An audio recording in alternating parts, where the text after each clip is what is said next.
At Edward Jones, we believe rich is more than caring about the latest and greatest.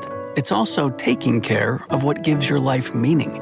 That's why your dedicated financial advisor meets you where you are with personalized financial strategies that help protect what matters so you can preserve your progress while creating a path forward. The key to being rich is knowing what counts. Let's find your rich together. Edward Jones, member SIPC.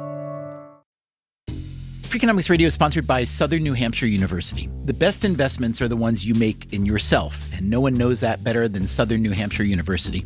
With more than 200 online degree programs, no set class times, and low online tuition, Southern New Hampshire University is built to fit your life today and set you up for success tomorrow.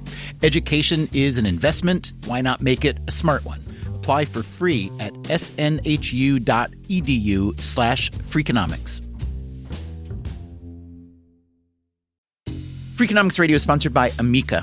You know what they say, if you want to go fast, go alone. If you want to go far, go together. So go with Amica and get coverage from a mutual insurer that's built for their customers, one that looks after what's important to you together. Auto, home, life, and more, coverage that fits your unique needs. Amica helps you protect what matters most. Visit amica.com and get a quote today.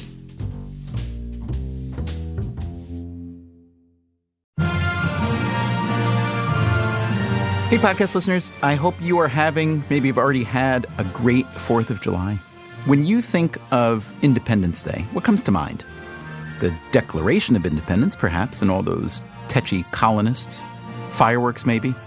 But if you're like me, the first thing that comes to mind, hot dogs.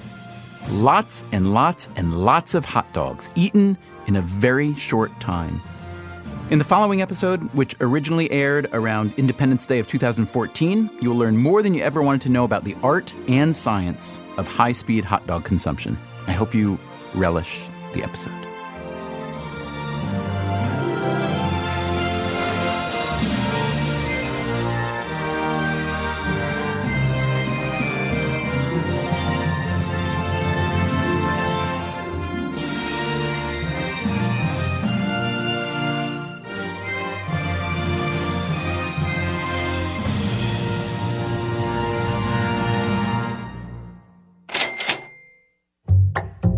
Kobe, can you just count to 10 in your microphone?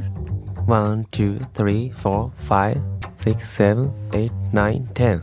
Maggie, do the same or say anything you want. He just needs to get a level. Just keep talking for a minute. 1, 2, 3, 4, 5. I'd like you to meet Takeru Kobayashi, known as Kobe, and his translator, Maggie James. I was asking Kobe about his favorite foods. Yogurt or tofu かな? You mean the yogurt and tofu? Yogurt and tofu. What kind of tofu? いや、すごいソフトで。Soft one. Mm-hmm. What's your favorite kind of steak? Or Filet. Filet? You like filet, no fat. You like lean. メインだね、そうだね。What's your favorite fish? Fish. サーモン好きだけどね。Salmon? You like the skin or no? Yeah. What's your favorite fruit? イチゴだよね。Strawberries. Strawberries? How do you feel about hot dogs? 今の時期あんまり考えたくない食べ物だけどね、本当は。During this time, it's actually the time that I don't want to think about hot dogs that much.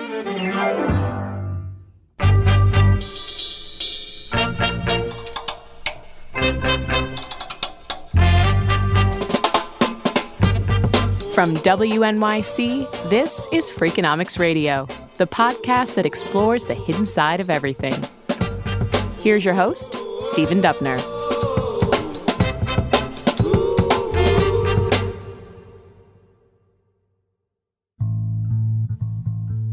Takeru Kobayashi doesn't like to think about hot dogs much right now because he's preparing to eat a very large pile of them. Not for pleasure. This is what he does for a living. In the world of competitive eating, as the sport is known, Kobe is the biggest star that has ever been. Maybe. Yeah. It began back in Japan. He was a college student at the time, studying economics. A friend signed him up for a televised eating contest. びっくりしたよね。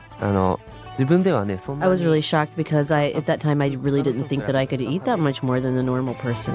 But he gave it a try, largely because of the prize money. $5,000 for first place. It was a 4-stage eating contest, starting with boiled potatoes and then a seafood bowl, Mongolian mutton barbecue, finishing up with noodles.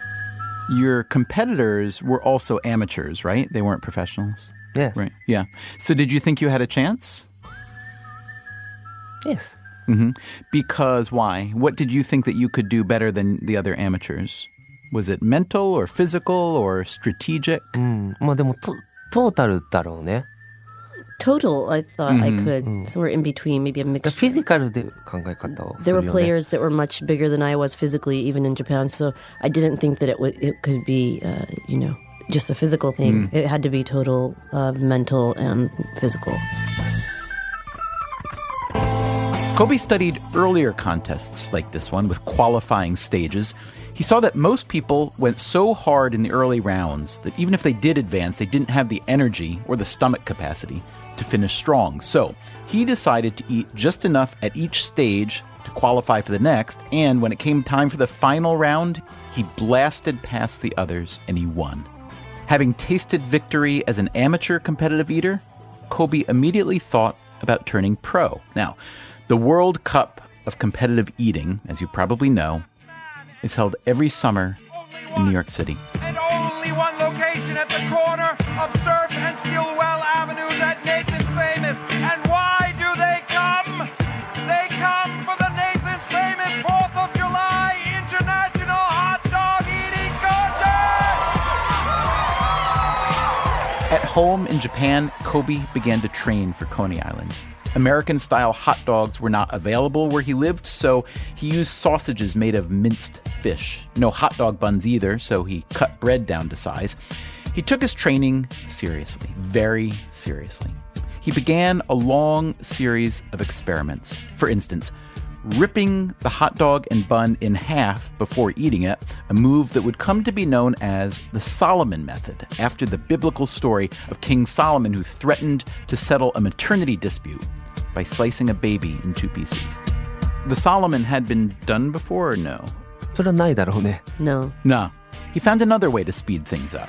セパレートにしたことかな。 Separating the sausage from the bun. Yep. んでもってあとはその Also eating hot dogs 2 at a time. I don't mean 2 sticks of the same. I mean breaking one in half and eating 2 halves. The sausage itself, being slick and dense, actually went down pretty easy. But eating a hot dog bun on its own, without the meat, is harder than you'd think. How hard? You may have heard of the saltine challenge. Well, next time you want to win a bar bet, try the hot dog bun challenge. See if you can get somebody to try to eat 2 hot dog buns in 1 minute with no beverage. Here, listen to our Freakonomics Radio production team try it. This is David Herman doing the eating, with Greta Cohn, Susie Lechtenberg, and Greg Rosalsky providing commentary. Okay, I'm ready. And go. Oh yeah, I guess try. So he's got half of a bun in his mouth. 35 seconds to go. Swallow it. I was so confident. 4, 3, 2, 1, and it's over. Put down the bun. Not even one. I feel like, not even one. Wow. I am ashamed. So, to fight the dry bun problem, Kobe came up with a novel solution. ダンキングだね。 Dunking. That's right, dunking. As he fed himself the bunless, broken hot dogs with one hand, he used the other hand to dunk the bun in water. Then he'd squeeze out the excess water and smush the bun into his mouth, kind of like a bun ball. Not only did this make eating faster, but now he didn't have to take time out between dogs to drink water. So breaking, separating, dunking. What about the shake? シェイクもやるね。シェイクもやる。でもその前には見たことなかったですか？ないね。俺はないね。 I 自 had 分でやっ never てたか seen ら that ね。 before. I think that was 誰か my やって thing. たかもしれないけど。 Maybe somebody was shaking, but I 俺は見 didn't. たことない I had never seen that. This became known as the Kobayashi shake. Successfully. Kobayashi now, look at him shaking almost like Axl Rose on the stage of the Garden. You see the wiggle get there for Kobayashi. Just kind of moving it around like someone put an ice cube down your back. Look at that Kobayashi shake. Chugging those hot dogs like a freshman at a keg party. It's unbelievable. Kobe videotaped his training sessions. He charted all his data and analyzed it. He wanted to find out what worked, and just as important, what didn't work. At one point, he thought he should chew each dog very vigorously, but he realized this not only took too long, but it was also bad for his jaw. He was tireless in his experimentation. Why do you think others before you hadn't experimented so much? 本気じゃないってのが一番あるんじゃないかな。Maybe because they're not as serious as I am. 本当のこと言うとね。Maybe that's the only honest answer. How did you get so serious? なんかね、自分でやってて、スポーツだなと思って、これで世界一になりたいなってすごく本気で思ったね。Simply that, when I tried it, I thought the physical action felt like this is a sport. A sport. And nobody had treated it like a sport before. And I simply wanted to be number one in the world at this.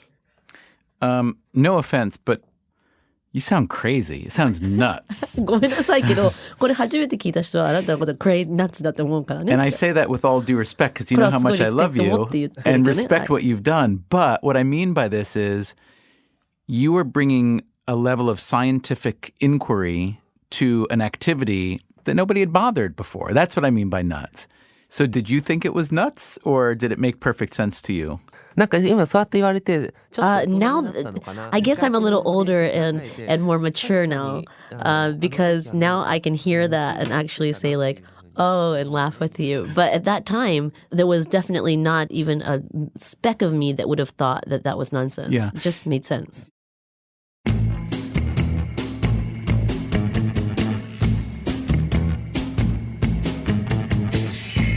Coming up on Freakonomics Radio, how does Kobe do at the Coney Island hot dog contest? The kid is incredible. A total beating of the Americans. He was like a conveyor belt. He was just putting them in two at a time. And assuming that you are not interested in following Kobe's footsteps specifically, is there something more general that can be learned from his mastery of competitive eating? なんかそういうことを考え I think the thing about human beings is that they make a limit in their mind of what their potential is, and they decide that, well, I've been told this, or this is what society tells me, and this is what, or they've just been made to believe something. And one more thing, if you don't already subscribe to Freakonomics Radio, I think you should. It's free. Sign up at iTunes, and you will get the next episode in your sleep.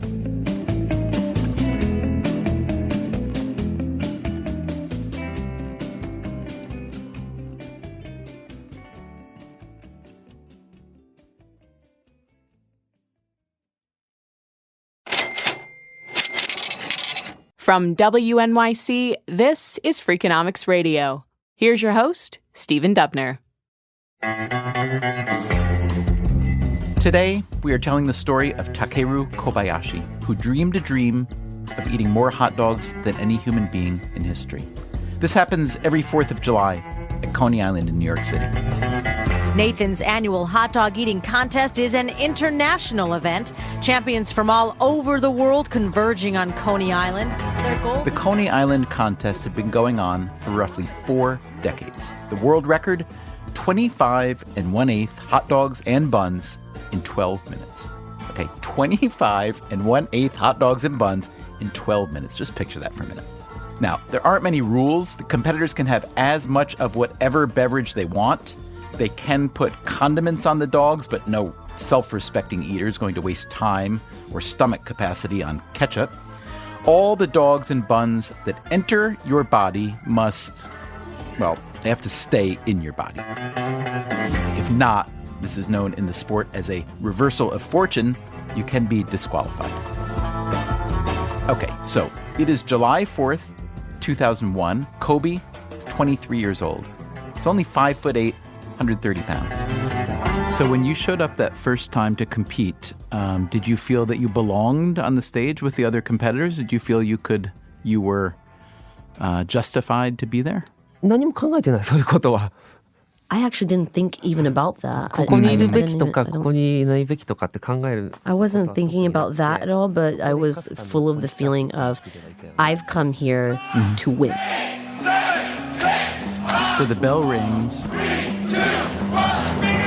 and you start to eat, and for 12 minutes you eat, and you break, and you separate, and you slurp, and you dunk, and you smush, and you swallow, and you shake, and you do all that. And then the bell rings, and then you see your number. Yes, were you paying attention to your number before that, or did you only see your number at the very end? 数はずっと見てなかった。最後に見たね。I only saw it at the end. I wasn't looking at all the numbers. And what was the number? 50. The Americans just dropped their dogs in awe. The clear-cut wiener Kobayashi, who inhaled 50 hot dogs in 12 minutes, shattering the world record. The kid is incredible. A total beating of the Americans. He was like a conveyor belt. He was just putting them in two at a time. I saw he was around 30 when I was at around 8. I took my shirt off, started waving the white flag. I can't believe it. The new record, 50. 50. And the previous record was 25 1/8, right? Yes. So you doubled the world record. So nobody doubles any world record ever. And what did you think then? What did you think when you saw that number of 50? そんなに想像してなかったからね、驚いたね。I was actually shocked. I was not imagining at all that I would eat double. So it was super surprising to me. Everyone was surprised. And some people were skeptical. They wondered if Kobe was playing by the rules.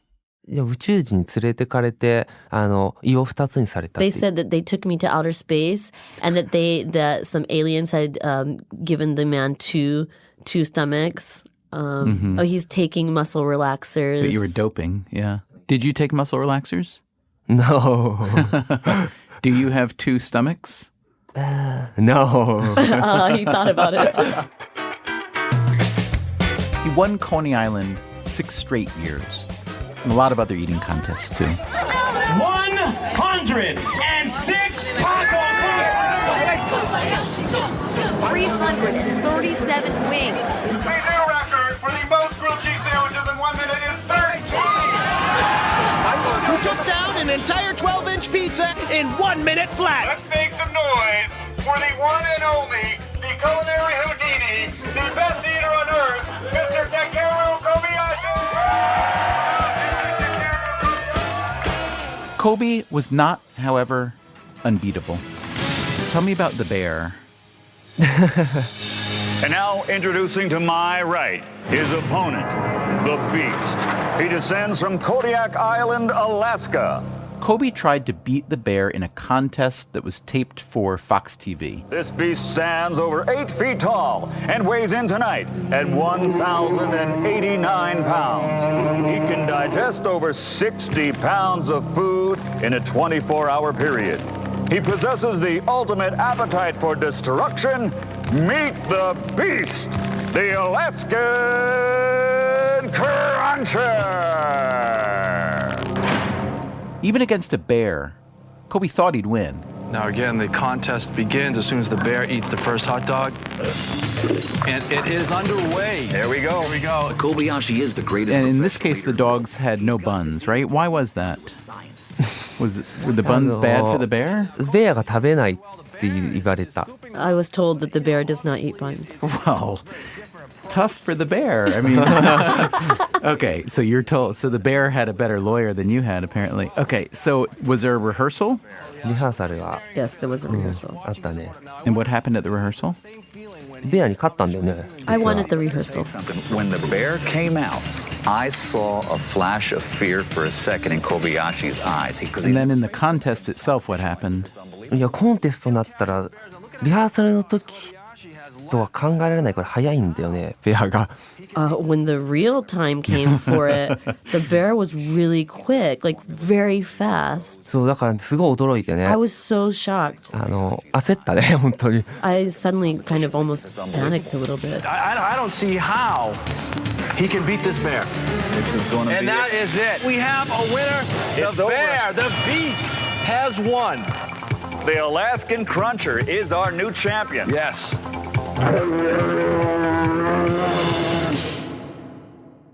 And the bear beat you. The bear won. Did you ever figure out how the bear did so well in the competition versus the practice? いや、それはもちろんね、聞いとかないといけないことだからね。飼い主がね、食べさせなかったね。しばらく。Of course, that was the first question that I thought I had to know. So I asked, and I was told that the bear keeper had not given him anything to eat for like a day. ものすごいハ until ン coming グリー in. にさせたんだよね。 So they had actually kind of made the bear very hungry, and when it came in, it was starving. 向こうは動物だからね、やっぱりね、そのハングリーだとかね、アプタイトで食うんだよね。My competitor was a wild beast, and when animals, when they are hungry, they are different living things. They are.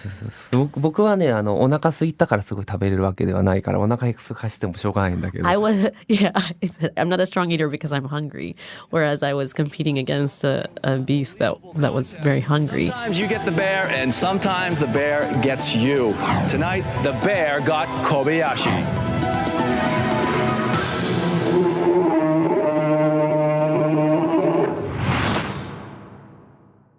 How do you handle defeat? 気持ちを切り替えますね。もちろん I すごく安いん always だけども、 changed my mentality very quickly. Simply said, sometimes you win because someone's having a bad day, and sometimes somebody beats you because you're having a bad day. Even winning or losing doesn't necessarily even mean really that you're the best. So when you look at the long run, you can't think about you and competing against a rival or rivals. That doesn't even really tell you 100% that you're the best. What you can only do is compare yourself to yourself and try to see how far you can actually go.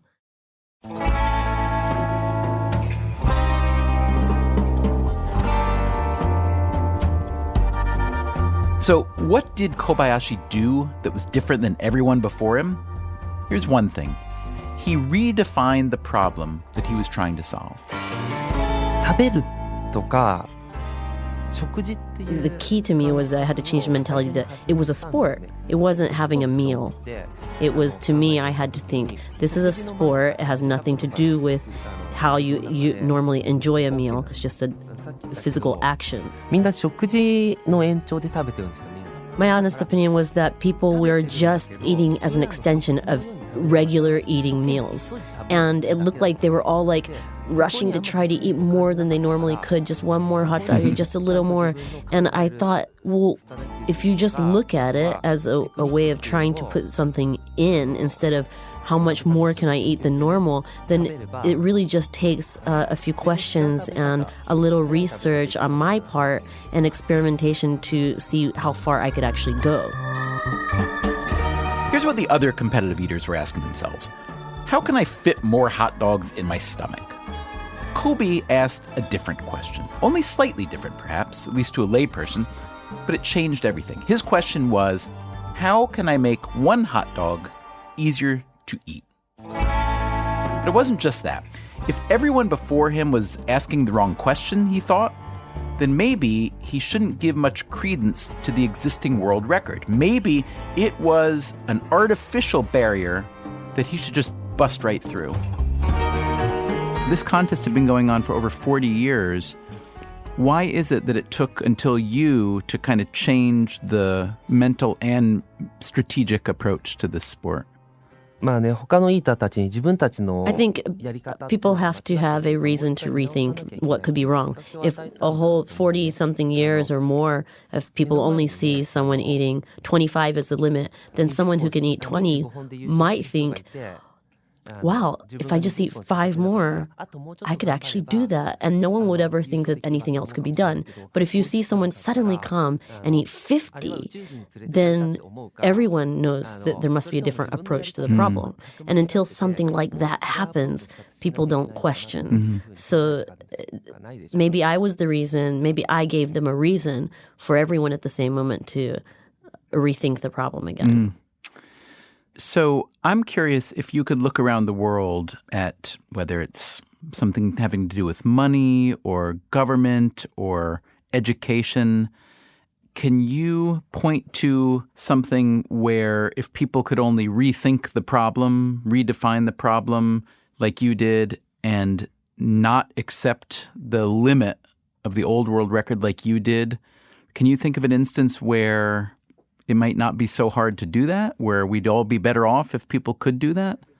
なんかそういうことをI think it should be used for everything. I think the thing about human beings is that they make a limit in their mind of what their potential is, and they decide that, well, I've been told this, or this is what society tells me, and this is what, or they've just been made to believe something. So if every human being actually threw away those thoughts and they actually did use that method of thinking to everything, the potential of human beings, I think, is really great. I think it's huge compared to what they actually think of themselves. So that is a factor that should be, I mean, if everyone could use it for everything, then everything could be much better.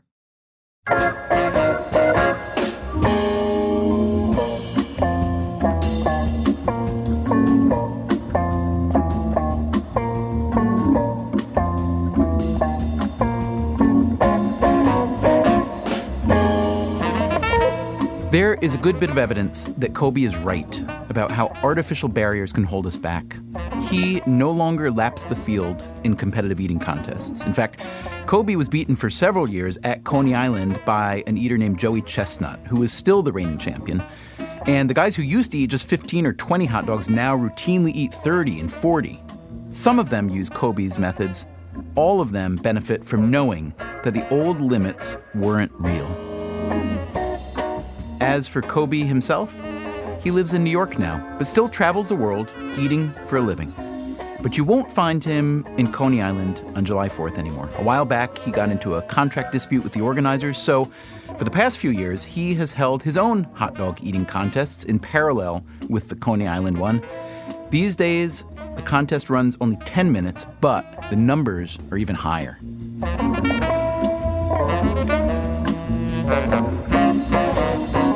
How many do you think you'll eat this year? More than 72. More than 72. So more than 6 dozen hot dogs and buns in 10 minutes on 4th of July. What will you do then on the 5th of July? 休んでるだけだと思うよ。 Just resting. I think just resting. How long does it take to recover? いや、まあわかんないね。その時の調子だけども。 It depends on how I feel, but...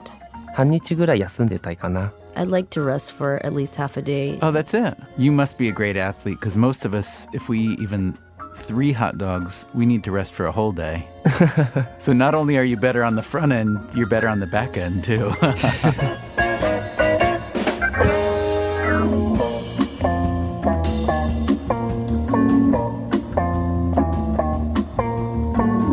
Hey, podcast listeners. Next week on Freakonomics Radio, a brand new episode, the first of a 2-parter on an activity that we spend a lot of time on, but which economists have generally ignored. Now, what could that be?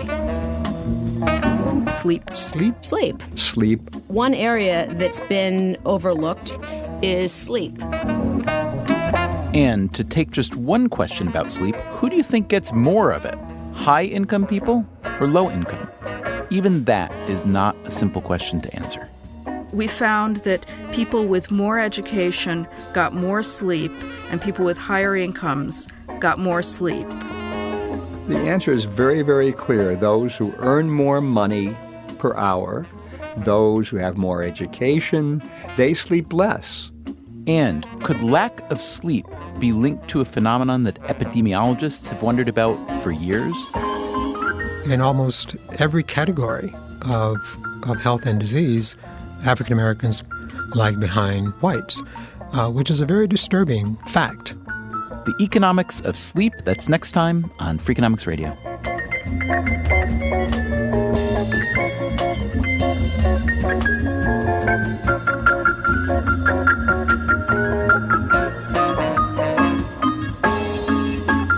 Freakonomics Radio is produced by WNYC and Dubner Productions. Our staff includes Greg Rosalski, Caroline English, Susie Lechtenberg, Merritt Jacob, and Christopher Worth. This episode was produced by Greta Cohn and mixed by David Herman. If you want more Freakonomics Radio, you can subscribe to our podcast on iTunes or go to Freakonomics.com, where you'll find lots of radio, a blog, the books, and more.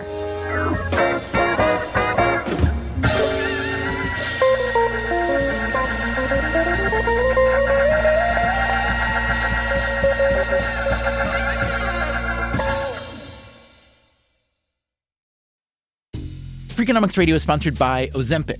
Innovation happens through rethinking what's possible, and when it comes to GLP-1s, Ozempic pill does just that.